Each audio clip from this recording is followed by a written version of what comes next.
تو اہل یہود جو ہے وہ اونٹنی کا دودھ نہیں پیتے، اونٹ کا گوشت نہیں کھاتے۔ مسلمانوں میں فرض نہیں ہے اونٹنی کا دودھ پینا، ہمارے ہاں ہمارے خطے میں تو ویسے ہی رواج نہیں ہے، گائے یا بھینس کا دودھ پیتے۔ ہو سکتا ہے میں یہاں ہاتھ کھڑے کروں کہ کون کون ہے جس نے اونٹ کا دودھ پیا، تو بہت سارے لوگ ہیں، ہم نے کبھی نہیں پیا اونٹنی کا دودھ، اونٹ کا گوشت کبھی نہیں، کا رواج نہیں ہے۔ لیکن وہ لوگ کہتے ہیں کہ چونکہ ہم اس مذہب سے اس طرف آئے تھے، یہودی مذہب چھوڑ کے، تو وہاں چونکہ منع تھا تو طبیعت میں تھوڑی سی ناپسندیدگی تھی اونٹ کے گوشت کے تعلق سے، اونٹنی کے دودھ کے تعلق سے۔ تو دل میں خیال آیا کہ مسلمانوں میں فرض نہیں اور وہاں منع ہے۔ زیادہ غور کریں نوجوان میں کیا کہہ رہے ہیں۔ مسلمانوں کے ہاں ضروری نہیں، آپ نے کبھی نہیں سنا ہوگا کہ واجب ہے اونٹنی کا دودھ پینا یا فرض ہے اونٹ کا گوشت کھانا، یہاں ضروری نہیں وہاں منع ہے۔ تو دل میں خیال آیا کہ تھوڑا سا چلو اس مذہب کی بھی رعایت ہو جائے گی، تو ہم نے ارادہ کیا کہ اونٹنی کا دودھ نہیں پینا، اونٹ کا گوشت نہیں کھانا۔ اللہ نے قرآن نازل کر دیا، یا ایھا الذین آمنوا ادخلوا فی السلم کافہ، اے ایمان والو پورے کے پورے دین میں داخل ہو جاؤ، تمہیں ذرا سا بھی ادھر ادھر جانے کی اجازت نہیں ہے۔ یہ کیا بات ہوئی کہ تھوڑا سا یہ بھی اور تھوڑا سا وہ بھی، تھوڑا سا برادری بھی، تھوڑا سا قبیلہ بھی، تھوڑی سی دنیا داری بھی؟ نا نا غلام فریدہ، میں ساری تیری، ساری تیری، آپ کو مکمل اس طرف جانا ہے۔ یہ نہیں ہو سکتا کہ آپ کہیں کہ ٹھیک ہے میں محفل ہوں تو چلو ٹھیک ہے، وہاں بھی ہلکی سی صدارت کار آتے ہیں اور وہاں معاذ اللہ تعالیٰ ناچ گانے کا اور غیر شرعی کاموں کا پروگرام ہوا تو دوڑ کے میں ادھر سے بھی چکر لگاؤں، تو یہ بات درست نہیں ہے۔ ان کو بھی سمجھائیے کہ یہ کام درست نہیں ہے۔ تو ذکر رسالت معاب کرنا ہے تو پھر ہر جگہ کرنا ہے، پھر ہر مقام پہ کرنا ہے، پھر شادی والے دن بھی کرنا ہے، پھر ولیمے والے دن بھی کرنا ہے۔ اور پھر یہ تو نہیں نا ہونا چاہیے کہ دکھوں کا رشتہ رب رسول سے چھوڑ دیں گے۔ اسٹیج والے تو موبائل نہ چلائیں کم از کم، اللہ تعالیٰ جزائے خیر دے۔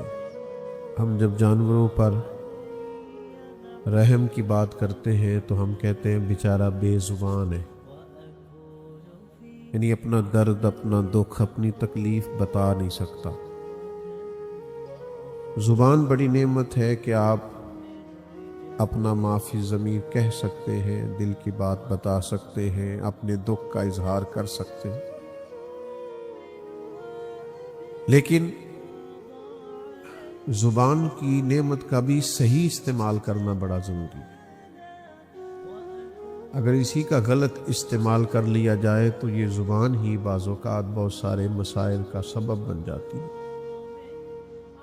مشکات شریف میں حدیث ہے، نبی کریم صلی اللہ تعالی علیہ وسلم بیان فرماتے ہیں کہ تم کبھی کبھی بات کرتے کرتے ایسا جملہ بولتے ہو تمہیں پتہ بھی نہیں ہوتا اور اللہ تمہارے لیے جنت کا فیصلہ فرما دیتا ہو، اور تم بات کرتے کرتے کبھی کبھی ایسا جملہ کہتے ہو تمہارے علم میں بھی نہیں ہوتا، تمہاری توجہ بھی نہیں ہوتی، اور اللہ تمہارے لیے جہنم کا فیصلہ کر دیتا ہے۔ معاذ اللہ۔ سوچ کر بولنا چاہیے، صحیح بات کرنی چاہیے، شر سے، غیبت سے، فتنے سے، بری بات سے اور طعنہ زنی سے اپنی زبان کو محفوظ رکھنا چاہیے۔ کوشش کرنی چاہیے کہ باتیں کم ہوں، زیادہ بولنے سے جملے بے وقت ہو جاتے ہیں، زیادہ باتیں کرنے سے انسان کی وزاداری پہ فرق پڑتا ہے۔ ہر وقت بات کرنے والے کی بات کا وزن نہیں رہتا۔ خیر الکلام ما قل و دل، بہترین بات وہ ہے تھوڑی ہو، جامع بات کریں، گفتگو کریں، ذکر کریں، تذکرہ کریں، لیکن ادھر ادھر کی باتیں کرنے سے بہتر ہے کہ ذکر یا اللہ کا کریں یا اللہ کے رسول کا صلی اللہ تعالی علیہ وسلم۔ اور یہ جو حضور کا ذکر پاک ہے جس کا عنوان سے آج بزم حسن کو سجایا گیا، یہ ذکر تو ویسے ہی بڑا بلند ہے، اس کو اللہ نے بلند کر دیا ہے۔ اللہ تعالیٰ نے فرمایا وَرَفَعْنَا لَكَ ذِكْرَكَ، اے محبوب علیہ السلام ہم نے نا آپ کی خاطر آپ کے ذکر کو بلند کر دیا۔ اور اس کی کیفیت کیا ہے، وہ کس طرح بلند ہے؟ حضرت جبریل امین علیہ السلام سے جب نبی کریم علیہ السلام نے سوال کیا، پوچھا کہ اللہ تعالیٰ نے میرے ذکر کو کیسے بلند کیا ہے، تو حضرت جبریل علیہ السلام عرض گزار ہوئے، یا رسول اللہ صلی اللہ تعالیٰ علیہ وسلم، رب فرماتا ہے جہاں میرا ذکر ہوگا نا اے میرے محبوب، وہاں آپ کا بھی ذکر کیا جائے گا۔ حضور کا تذکرہ بلند ہے، نبی پاک کا ذکر ہر وقت ہو رہا ہے، ہر جگہ گونج رہا ہے، اذانوں میں بھی، نمازوں میں بھی، درودوں میں بھی، سلاموں میں بھی۔ جتنی کتابیں حضور کی سیرت مقدسہ پر لکھی گئی ہیں، جتنی حضور کی نعت کہی گئی ہے، جتنا حضور کے محاسن کا بیان کیا گیا ہے، جتنا فضائل، خصائل، شمائل کا بیان کیا گیا ہے، کوئی سوچ بھی نہیں سکتا۔ ہم تصور بھی نہیں کر سکتے کہ کس طرح اللہ تعالیٰ نے اپنے محبوب کے ذکر کو بلند کیا، یہاں تک کہ دوسرے بھی، غیر بھی۔ اللہ کرے آپ موبائل کم دیکھیں اور میری بات زیادہ سنیں، ذرا آمین تو کہیے گا۔ موبائل تو آپ کے پاس ہی ہے یار، اور پھر یہ کہ موبائلوں میں تو ملاقات پہلے بھی رہتی ہے، تو میرا دل تھا کہ آج کوئی درمیان میں شریکہ نہ بنے، آپس میں بات چیت کریں۔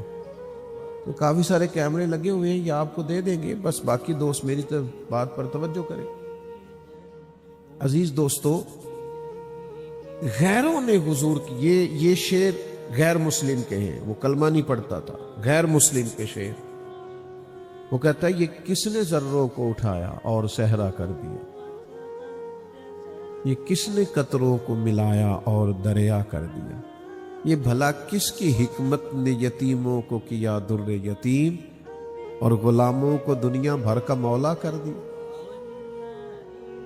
تو غیروں نے مناقب کہے، نعت کہی، ذکر کیا، تذکرے کیے۔ ایک صدر گزرا ہے امریکہ کا، تو وہ جیسے ہی برسر اقتدار آیا، لوگوں نے اس سے پوچھا کہ ہر آدمی کوئی نہ کوئی ویژن بیان کرتا ہے، تمہارا بھی کوئی ویژن ہوگا؟ ہر آدمی کسی نہ کسی پالیسی کے تحت اپنے ملک کو چلاتا ہے، تو کوئی تمہاری بھی پالیسی ہوگی؟ وہ سیاہ فام صدر تھا، اسے کالا کہہ کے پکارا جاتا تھا، بہت لمبا عرصہ نہیں گزرا اسے رخصت ہوئے صدارت کے عہدے سے۔ اس سے لوگوں نے پوچھا کہ بھائی تم کس طرح اپنے ملک کو چلاؤ گے؟ تو کہنے لگا میرے پاس نا مسلمانوں کے نبی صلی اللہ تعالی علیہ وسلم کا ایک فرمان پہنچا ہے، اور وہ میری پالیسی ہے، اور وہی میری زندگی کی، نجی زندگی کی بھی وہی پالیسی ہے، اجتماعی زندگی میں بھی میرا وہی دستور ہے، اور میں اسی کے تحت سارے نظم کو لے کے چلوں گا۔ تو لوگوں نے کہا وہ کیا؟ کہنے لگا نبی رحمت صلی اللہ علیہ وسلم نے فرمایا مومن وہ ہے جو اپنے لیے پسند کرے وہی اپنے بھائی کے لیے بھی پسند کرے۔ بس میں کوشش کروں گا کہ وہ چیز جو ٹھیک نہیں ہے میری نظر میں وہ کسی اور تک نہ جائے، وہ قانون نہ بنے جو میں اپنے لیے درست نہیں سمجھتا تو دوسروں کے لیے بھی میں اس قانون کو مرتب۔ یہ دیکھیے نا، یہ حدیث ہم سب کو آتی، پوری زندگی اس پر گزاری جا سکتی، زندگی کا سارا دستور اس پر رکھا جا سکتا ہے، ہم اپنے سارے معاملات اس پر مرتب کر سکتے کہ بھائی چیز پر غور کر لو، دیکھ لو، آپ جو بیچ رہے ہو، جو بانٹ رہے ہو، جو کسی کو دے رہے ہو، کیا یہ آپ اپنے گھر میں بھی استعمال کر سکتے؟ میں نے اپنے قبلہ عالم حضرت صاحب رحمت اللہ علیہ کی خدمت میں عرض کی حضور ادارہ بنانا ہے، مدرسہ بنانا ہے، کیسا ہونا چاہیے؟ فرمانے لگے اس طرح کا بنانا جس میں اپنے بچے بھی پڑھ سکے، یعنی تم محسوس کرو کہ یہاں میرا بیٹا بھی پڑھ سکتا ہے، اس کا لیول اس معیار کا ہے۔ اور اگر یہ کہ دوسروں کے بچے وہاں ہیں اور آپ کے کہیں اور ہیں، یہ ہمارے حکمرانوں کا وتیرہ ہے نا کہ باقیوں کے بچوں پر حکومت کرتے ہیں اور اپنے بچوں کو باہر بھیج دیتے۔ تو انداز یہ رکھیے ہمیشہ زندگی کا کہ جو اپنے لیے پسند کریں وہی دوسروں کے لیے۔ تو عام دام برسر مطلب حضور کا ذکر تو غیر بھی کر رہے ہیں، نبی پاک کے تذکرے تو جگہ جگہ ہیں، گلی گلی ہیں، نگر نگر ہے، بلکہ کئی دفعہ ایسے ہوتا تھا کہ جو مخالف تھے نا، تو طفیل بن عمر کہتے ہیں میں تو ویسے آیا تھا مکہ مکرمہ میں، میرا ارادہ کچھ اور تھا اور میرے ذہن میں بھی بات نہیں تھی، لیکن مجھے نا ابو جہل مل گیا رستے میں، تو مجھے کہنے لگا یہاں ایک شخص نے دعویٰ نبوت کیا، ان کے پاس نہیں جانا۔ ذرا سمجھیے گا بات، کہتے ہیں پہلے پتہ نہیں میں نے جانا تھا کہ نہیں جانا تھا، پہلے پتہ نہیں ان کے بارے میں پوچھنا تھا کہ نہیں پوچھنا تھا، لیکن یہ کریم کا انداز دیکھے نا۔ ابو جہل کہہ رہا ہے ان سے کہ انہوں نے دعویٰ کیا ہے تو یہاں مت جانا، کہتے ہیں میں نے کہا اب تو میں جاؤں گا۔ انہوں نے کہا کہ وہ معاذ اللہ شاعر ہیں، تو کہا میں شعر و سخن ردیف کافیہ مجھ سے زیادہ کون سمجھتا ہے، تو کہا کہ وہ جادوگر ہیں، تو کہا میں نے بڑے بڑے معاذ اللہ کا جادوگر ہے، تو کہا میں نے بڑے بڑے آسیب اتار دیے ہیں، تو کہا بڑا انفرادی مسئلہ ہے، وہاں سے بچ کے آنا مشکل ہے، کہا میں تو جاؤں گا۔ تو فیل کہتے میں گیا، میں نے بھی بڑی باتیں کی، پر حضور نے صرف سورہ فاتحہ ہی پڑھ کے سنائی، بس پھر تیریاں ویخ کے اداواں میں مرید ہو گئی۔ پھر بات بدل گئی، سودا لینے کے لیے بازار گئے ہم، پر ہاتھ اس کے بکے جس کے خریدار گئے ہم۔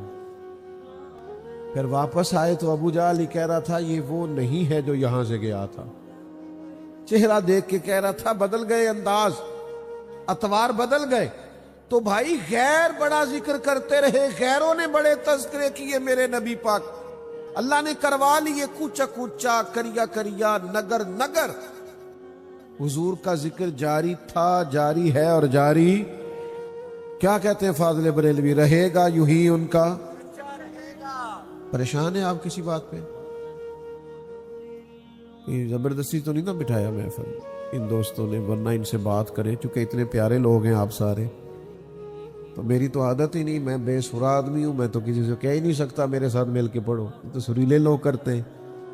تو اتنا تو آپ کہہ سکتے ہیں نا کہ رہے گا یوں ہی ان کا، او ماشاءاللہ، رہے گا یوں ہی ان کا، پڑے خاک ہو جائیں جل جانے والے، تو ہمیشہ رہے حضور کا ذکر پاک، ہمیشہ رہے گا۔ بلکہ ایک سکھ شاعر تھا، اس کو کسی نے تانا دیا، اس سے کسی نے کہا کہ تم مسلمان ہو کے حضور کی نعت کہتے ہو، اور تم غیر مسلم ہو کے حضور کی نعت کہتے ہو،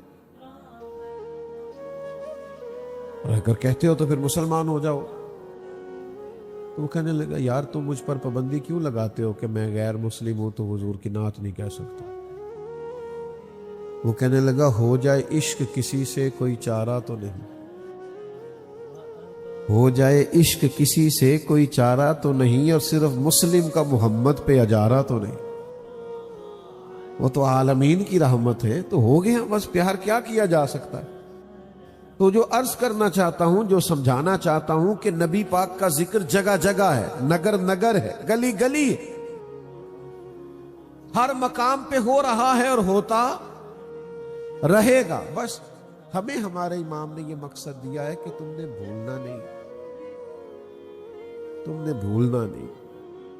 حضور کب تک کرنا ہے؟ تو فاضل بریلوی کہتے ہیں حشر تک ڈالیں گے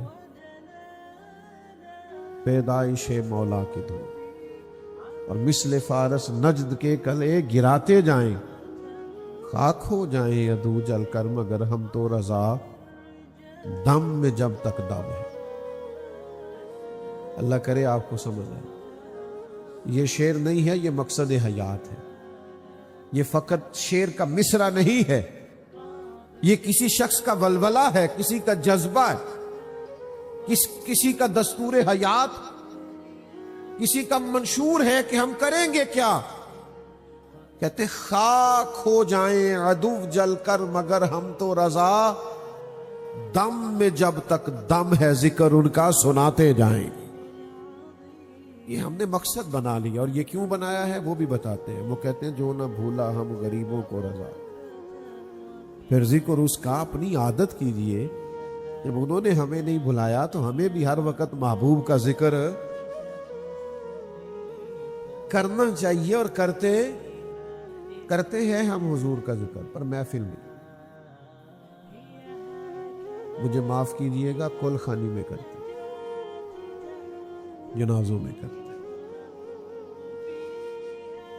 اللہ ماشاءاللہ، تکلیف سے بات کر رہا ہوں، چیلم پہ کر، یہ بچے کی مہندی والے دن حضور کا ذکر کیوں نہیں یاد آتا؟ پھر غلام رسول نہیں، میں تو صرف اس بندے کو دیندار مانتا ہوں جس کے گھر میں شادی ہو تو پتہ چلے کتنا دیندار ہے۔ محفل میں تو سارے دیندار ہیں، جنازے میں سارے دیندار ہیں۔ دین کا پتہ تب چلے گا جب تو بیٹی اور بیٹے کا بیاہ کرے گا، پھر تو کتنا ذکر رسالت مآب صلی اللہ علیہ وسلم کا خیال کرتا ہے، پھر تو کہاں تک شریعت کی پاسداری کرتا ہے، کہاں تک لحاظ کرتا ہے تو دینی تعلیمات کا، پھر سمجھ آئے گی تو کتنا دیندار ہے۔ لیکن اس دن کہتے ہیں میرا بیٹا نہیں مانتا، میرا فلانا نہیں مانتا، میں بچوں کے ہاتھوں مجبور ہوں، یہ بہانے کسی اور کو سنانا، یہ بہانے، بچوں کو منانا ہو تو کوئی مشکل کام ہے۔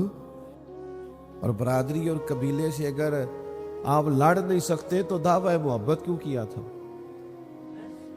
اور اگر سمجھ نہ آئے تو پھر دیکھو نہ کھول کے صحابہ کی زندگیاں، ان کی تو ساری برادری، سارا قبیلہ، ان کی تو بیویاں، بچے، بہن بھائی کہہ رہے تھے دین قبول نہیں کرنا، انہوں نے کہا سب کچھ چھوڑ دینا ہے، محمد عربی کا دروازہ نہیں چھوڑنا صلی اللہ علیہ کا وسلم۔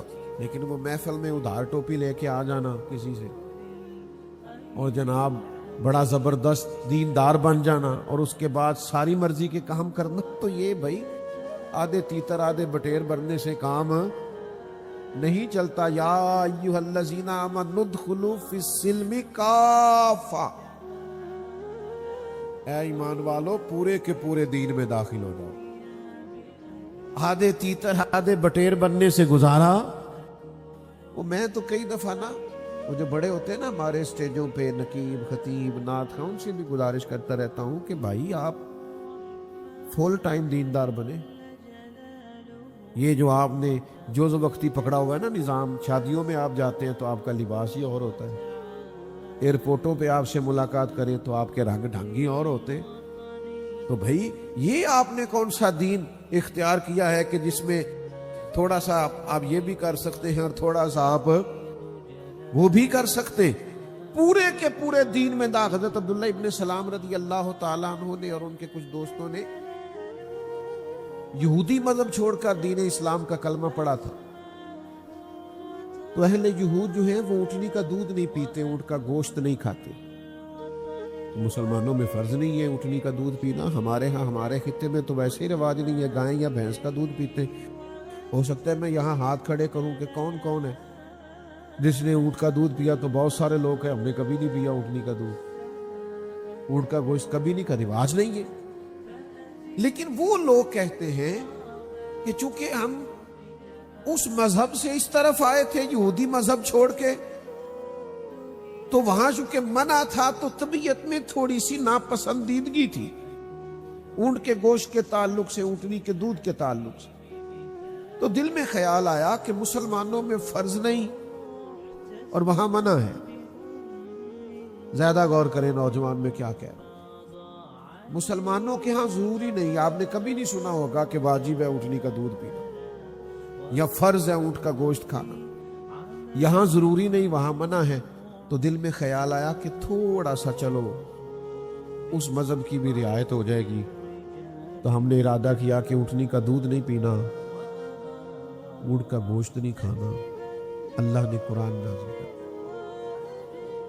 یا ایھا الذین آمنوا ادخلوا فی السلم کافہ، اے ایمان والو پورے کے پورے دین میں داخل ہو جاؤ، تمہیں ذرا سا بھی ادھر ادھر جانے کی اجازت نہیں ہے۔ یہ کیا بات ہوئی کہ تھوڑا سا یہ بھی اور تھوڑا سا وہ بھی، تھوڑا سا برادری بھی، تھوڑا سا قبیلہ بھی، تھوڑی سی دنیا داری بھی؟ نا نا، غلام فریدہ میں ساری تیری، ساری تیری، آپ کو مکمل اس طرف جانا ہے۔ یہ نہیں ہو سکتا کہ آپ کہیں کہ ٹھیک ہے میں محفل ہوں تو چلو ٹھیک ہے، وہاں بھی ہلکی سی صدارت کار آتے ہیں اور وہاں معاذ اللہ تعالیٰ ناچ گانے کا اور غیر شرعی کاموں کا پروگرام ہوا تو دوڑ کے میں ادھر سے بھی چکر لگاؤں، تو یہ بات درست نہیں ہے. ان کو بھی سمجھائیے کہ یہ کام درست نہیں ہے. تو ذکر رسالت معاب کرنا ہے تو پھر ہر جگہ کرنا ہے، پھر ہر مقام پہ کرنا ہے، پھر شادی والے دن بھی کرنا ہے، پھر ولیمے والے دن بھی کرنا ہے. اور پھر یہ تو نہیں نہ ہونا چاہیے کہ دکھوں کا رشتہ رب رسول سے. جب دکھوں کا وقت آیا تو اللہ رسول کا نام لے لیا، اور جب سکھ ملے تو نہ. مومن کی شان یہ ہے کہ اس کے سارے رشتے ہی اللہ رسول کے ساتھ. تو نبی کریم کا ذکر ہر موقع پر. نوجوانوں اڑ جاتے ہو نا ذات کے لیے، اڑ جاتے ہو میں نے یہی لینا ہے. بچے ضدیں کرتے ہیں نا، کاش کوئی ایک آدھ ضد تم نے حضور کے لیے بھی کی ہو. نہیں، میری شادی پہ کوئی غیر شرعی حرکت نہیں ہوگی، یہ میرا فیصلہ. میں کوئی وہ کام نہیں کرنے دوں گا جو شریعت سے ٹکراتا ہے، یہ میرا یار اس کے لیے بھی تو کبھی کھڑا ہو کے دیکھنا، اس کے لیے بھی تو ڈٹ کے دیکھ، تاکہ تیرے باطن میں وہ خاص نور پیدا ہو جو بندہ مومن کی شان ہے. تو بس ایک تو یہ کہ حضور کا ذکر پاک کرنا ہے اور خوب کرنا ہے، لیکن دو تین چیزیں زیر غور رہیں. باقی سارے تذکروں کا رنگ اور ہے، حضور کے ذکر کے آداب اور ہیں. اس ادب کا خاص خیال رکھنا، تھوڑا سا نا خاص قسم کا ذوق ہو حضور کے ادب کا، خاص قسم کا دیکھیں کسی حدیث میں نہیں آیا، کئی حکم نہیں نبی پاک علیہ السلام کا کہ میری حدیث لکھو تو پہلے غسل کرو، کپڑوں کو خوشبو لگاؤ، 2 رکعت نماز نفل پڑھو، کہیں لکھا. لیکن امام بخاری رحمۃ اللہ علیہ نے جب بھی حضور کی کوئی حدیث لکھی ہے، ہم بھی بہت ساری حدیثیں بیان کرتے ہیں تو ایک وضو سے ہی ہو جاتی ہے، لیکن امام بخاری نے ہر حدیث سے پہلے وضو کیا، ہر حدیث سے پہلے خوشبو لگائی، ہر حدیث بیان کرنے سے قبل 2 رکعتیں نماز پڑھی ہے. اس لیے کہ ذکر عام نہیں، مدینے والے کا ذکر ہونے لگا، یہ رسول کریم کی بات ہونے لگی، یہ نبی پاک کے تذکار جمیلہ چھڑنے لگے. انہوں نے ہر موقع سے پہلے اپنے آپ کو اس ترتیب سے تیار کیا ہے جو ادب کا تقاضا ہے، محبت کا تقاضا ہے، شوق کا تقاضا ہے، وارفتگی کا تقاضا ہے. پھر قابل غور بات یہ ہے، میں کہہ چکا ہوں کہیں تاکید نہیں آئی، لیکن کسی شخص نے مزہ لینا ہو نا، کسی بات کا سرور حاصل کرنا ہو، تو یہ اس کی اپنی نیت اور ارادے پہ ڈیپینڈ کرتا ہے. کچھ لوگ کسی سے ملنے جاتے ہیں تو اٹھ کے چلے جاتے ہیں، اور کچھ کسی سے ملنے جاتے ہیں تو سارے آداب کا خیال کر کے جاتے ہیں. وہ سارے آداب کا جو خیال کر کے جاتا ہے اس کا کشکول بڑا سیدھا ہوتا ہے، وہ فیل سے کشکول بھر کے لوٹتا ہے. پیالہ تو سیدھا ہونا چاہیے نا کچھ لینے کے لیے. تو یہ بات سمجھ لیں اور اس کو یاد کر لیں کہ حضور کا ذکر پاک تھوڑا انفرادی ہے. ہمارے اسٹیجوں پہ بعض اوقات بڑی بھاگ دوڑ ہوتی ہے حضور کے ذکر پاک کے لیے. میں تو خیر کمزور آدمی ہوں تو کئی دفعہ ڈر جاتا ہوں. وہ جب نقیب بھاگ کے ادھر چلا جاتا ہے نا، پھر بھاگ کے ادھر چلا جاتا ہے، انہوں پوچھئے کی اور لگا، کہندا میں جملہ دین لگا. تو جملہ دین لگا کہ بم جلان لگے؟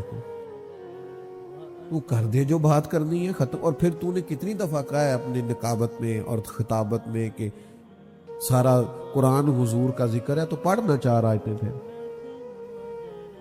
آپ یہ مہذب اسٹیج ہے، اس کو آپ اس کے آداب کا خیال کریں. یہ کوئی ایسا نہیں ہے کہ آپ کی جو طبیعت میں ہے اور جس طرح کا آپ کا مزاج آیا آپ اس طرح کا کریں. اس ذکر کے تقاضے اور ہیں، اس ذکر پاک کا انداز تھوڑا اور ہے. یہاں آپ کو بہت زیادہ سمٹ کے، بہت زیادہ اے پائے نظر ہوش میں آ، کوے نبی ہے. آنکھوں سے بھی چلنا یہاں بے ادبی ہے. جملے دھلے ہوئے ہو، لفظ باوضو ہو، بات کرنے میں قرار ہو، کہنے والا مؤدب ہو، سننے والا ادب سے بیٹھا ہو، یہ ساری کیفیات سے سرشار جب ذکر ہوگا تو پھر ذکر رسالت مآب کی لذت اور روحانیت حاصل ہوگی۔ امام مالک رحمۃ اللہ علیہ کے دروازے پہ دستک ہوتی تھی، بہت بڑے فقیہ تھے، مجتہد تھے، امت ایک بہت بڑی تعداد ان کی تقلید کرتی ہے، تو امام صاحب کے دروازے پہ دستک ہوتی تو پوچھتے کون آیا ہے؟ تو عرض کی حضور ایک سائل ہے، سوال کرنا چاہتا ہے، دین کے بارے میں کچھ پوچھنا چاہتا ہے۔ تو آپ فرماتے اس سے پوچھو، کوئی فقہ کا مسئلہ پوچھنا ہے یا حدیث پاک؟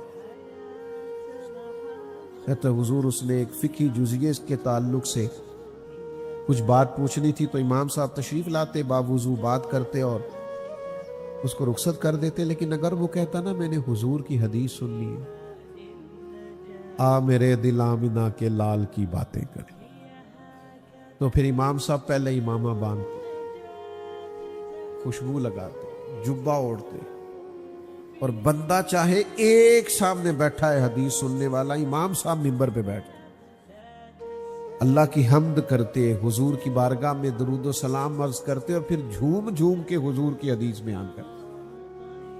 یہ کیفیات پیدا کریں نا، یہ ذوق لائیں نا، آپ کا وہ انداز تھوڑا نرالا اور انفرادی ہو، نعرے تھوڑے بھی لگ جائیں تو خیر ہے، ادب قائم رہنا چاہیے۔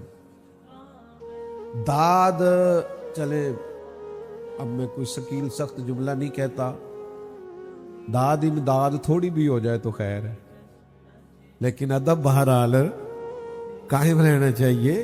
ہر چیز جو ہوتی ہے وہ اس لیے نہیں ہوتی کہ بندہ ضروری فیمس ہی ہو اور نعرے ہی لگیں اور داد ہی ملے، اثر کرے نہ کرے سن تو لے میری فریاد، نہیں ہے داد کا طالب یہ بندہ آزاد۔ کچھ لوگ اس سے بھی آزاد ہوتے ہیں، وہ کہتے ہیں داد نہیں لینی، قیامت کے دن شاباش لینی، ان کو اس سے بھی تھوڑا سا نا وہ تھوڑے سے بے نیاز ہو جاتے ہیں۔ دیکھیے نا علامہ اسماعیل حقی نے لکھا ہے کہ جب جناب ابو بکر صدیق رضی اللہ تعالیٰ عنہ نے کلمہ پڑھا نا تو یہ بریکنگ نیوز تھی مکہ مکرمہ، اتنا بڑا تاجر مسلمان ہو، اپنے قبیلے کا سربراہ مسلمان ہو گئے، خبر پھیل گئی، اور تاجر کے دوست بھی تاجر ہی ہوتے ہیں، بڑے بڑے لوگ ان کے دوست تھے، تو ایک جماعت مرتب ہوئی جس نے کہا کہ پتہ تو کرے واقعی جناب صدیق اکبر مسلمان ہو گئے، معلومات تو کریں۔ ان کے نام بتاؤں کون کون تھے؟ حضرت عثمان غنی، حضرت سعید بن زید، اس طرح کے کچھ صحابہ جو بڑے تاجر ہیں اور اپنے قبیلے میں قد کاٹ رکھتے، نامی گرامی لوگ، انہوں نے کہا کہ یار یہ خبر پھیل گئی ہے کہ جناب صدیق اکبر، اور بڑے دھیمے ہیں، بڑی بہترین رائے رکھنے والے، سوچ سمجھ کر فیصلہ کرنے والے ہیں، اور ایک بہترین تاجر ہیں، اور تاجر جو ہوتے ہیں وہ گھاٹے کا سودا کرتے نہیں، سوچ سمجھ کے چلتے ہیں، تو جناب صدیق اکبر مسلمان ہو گئے ہیں تو معلومات تو کریں۔ تو وہ سارے جمع ہو کے جناب صدیق اکبر کے پاس آئے، ادھر دیکھنا نوجوانوں میری طرف، نے آ کے کہا ابو بکر سنا مسلمان ہو گئے آپ؟ فرمایا یہ کوئی سادہ سا سوال تو نہیں نا، بیٹھو دیتے ہیں جواب، یہ کوئی عام سی بات تو نہیں ہے، یہ بس وہ جملہ تو نہیں نا کہ ہاں کہہ دی یا نہ کہہ دی اور بات ختم ہو گئی۔ فرمایا بیٹھو کرتے ہیں بات۔ جناب صدیق اکبر رضی اللہ تعالیٰ عنہ نے ان کو بٹھا لیا، پھر اس شوق سے حضور کا ذکر کیا، میری طرف دیکھیے گا، اس محبت سے نبی پاک کا تذکرہ چھیڑا۔ کچھ لوگ بات کرتے ہیں تو ان کا پورا لب و لہجہ اس پہ محو ہو جاتا ہے، ان کی آنکھیں بھی بولتی ہیں، ان کی روح بھی اس میں اتر جاتی ہے، وہ بات کرتے ہیں تو وہ پوری لذت اور پورا کیف اور پورا سرور، یعنی ایک ایک حرف سجن دے ناگا سانو دس دا وانگ قرآن یہ سورت یار دی ویندیاں رہنا، اے سب عملاں دی جانے ਸੱਜਣਾ ਸਾਡਾ ਦੀਨ ਕੀ ਪੁੱਛਣਾ, ਸਾਡਾ ਇਹੋ ਹੀ ਦੀਨ ਈਮਾਨ।